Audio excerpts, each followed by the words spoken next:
আসসালামু আলাইকুম রহমতুল্লাহ। দুনিয়ার কোনো কিছুতে আমাদের ব্যস্ততা নাই।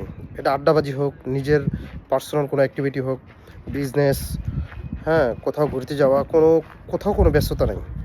খুব সূক্ষ্মভাবে, খুব সুন্দরভাবে রিল্যাক্স আমরা এগুলো করি। কোনো ভুল যেন না হয়।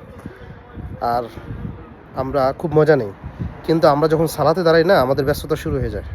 ৪ রাকাত নামাজ, আপনি ৪ রাকাত সলাতে আপনি খুব দ্রুত শেষ করে ফেলতেছেন ২ মিনিটে। এটা কেমনে সম্ভব? আপনার রুকু নাই, রুকু ঠিক নাই, সিজদা ঠিক নাই। খুব দ্রুত তাড়াহুড়োয় আপনার সালা শেষ। কেন রে ভাই? আপনার সালাটা হচ্ছে কিনা আপনি একটু খেয়াল করবেন না? রাসূল সাল্লাল্লাহু আলাইহি ওয়াসাল্লাম বুখারী এবং মুসলিমের বর্ণনায় এক ব্যক্তিকে ৩ বার সালাহ আদায় করার জন্য আদেশ করছেন। বলছে, তোমার সালাহ হয় নাই, তুমি আবার পড়ো।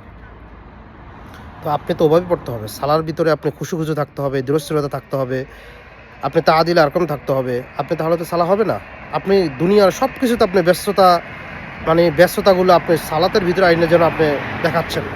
আপনি কার সামনে দাঁড়াইছেন? আপনার রবের সামনে, যিনি আপনাকে সৃষ্টি করছে, সেই মহান স্রষ্টার সামনে আপনি দাঁড়িয়ে ব্যস্ততা দেখাচ্ছেন।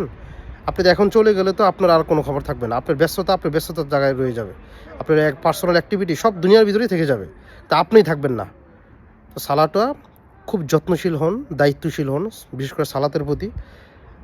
কিছু সালা আদায়কারী, তাদের মুখে সালা ছুঁড়ে মারা হবে, কারণ তারা তাদের সালাতের প্রতি পরিপূর্ণ দায়িত্বশীল ছিল না, সংরক্ষণকারী ছিল না। তো বি কেয়ারফুল প্লিজ।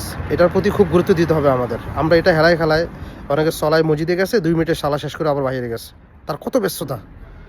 তো এগুলোর প্রতি আমাদের গুরুত্ব দিতে হবে। আল্লাহ তাআলা আমাদেরকে বুঝার তৌফিক দান করুন।